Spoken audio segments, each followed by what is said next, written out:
Torts, Lesson 1, Intentional Torts Overview. To establish a prima facie case for intentional tort liability, it is generally necessary that plaintiff prove the following: 1. Act by defendant, 2. Intent, and 3. Causation. In today's lesson, we're going to be going over each of these.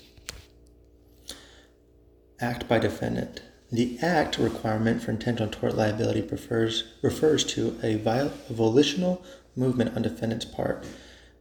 Examples: 1. Daniel tripped and was falling. To break the fall, Daniel stretched out his hand, which struck Victoria. Even though the movement was reflexive, it nonetheless was one dictated by the mind and hence will be characterized as volitional. Example 2. Daniel suffered an epileptic attack. During the course of it, he struck Victoria. This is not a volitional act. 3. Elizabeth pushed Daniel into Victoria. Elizabeth has committed a volitional act. Daniel has not. The next one, intent. The requisite intent for this type of tort liability may be either specific or general. Specific intent.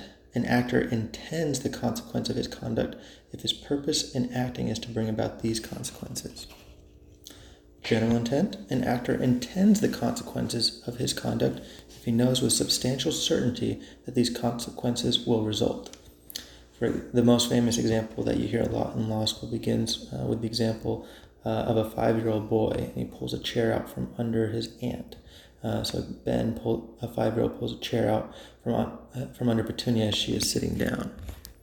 Even if Ben did not desire that she hit the ground, if he knew with substantial certainty that she was trying to sit and would hit the ground, he will have the intent necessary for an intentional tort, specifically battery.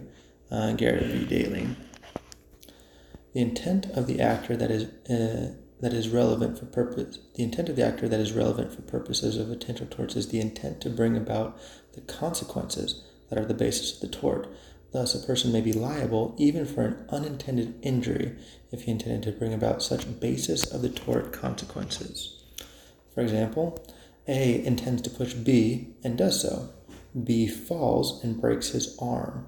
This conduct gives rise to a cause of action for battery. The consequences that are the basis of this tort are harmful or offensive contact to the plaintiff's person. In this case, the actor intended to bring about harmful or offensive contact to B, hence he will be liable even though it was not intended that B break his arm. Transferred intent, the general rule.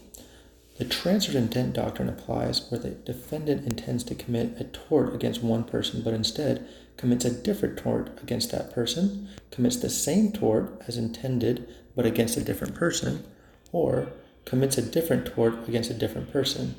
In such cases, the intent to commit a tort against one person is transferred to the other tort or to the injured person for purposes of establishing a prima facie case. For example, Tallahassee swings at Columbus, intending only to frighten him. Tallahassee's blow lands on a zombie. Tallahassee's intent to commit assault on Columbus is transferred to zombie, and Tallahassee's act constitutes a battery on zombie. Limitations on use of transferred intent. Transferred intent may be invoked only where the tort intended and the tort that results are both within the following list: assault, battery, false imprisonment, trespass to land, trespass to chattels. Each of those 5 different torts we'll be covering later. Motive impels a person to act to achieve a result. Intent denotes the purpose to use a particular means to effect that result. Only the intent is relevant for purposes of establishing the prima facie case. Thus, for example, even though the defendant acts without a hostile motive or desire to do any harm, or even where he is seeking to aid the plaintiff, he may be liable. Note, evil motive is not an essential element of most torts, but malice or ulterior purpose is an essential element of some. For example, malicious prosecution, abusive process. Further, malice may sometimes negate a privilege that the defendant might have, and it may permit the recovery of punitive damages. Under the majority view, both minors and incompetents will be liable for their intentional torts, i.e. they are held to possess the requisite intent.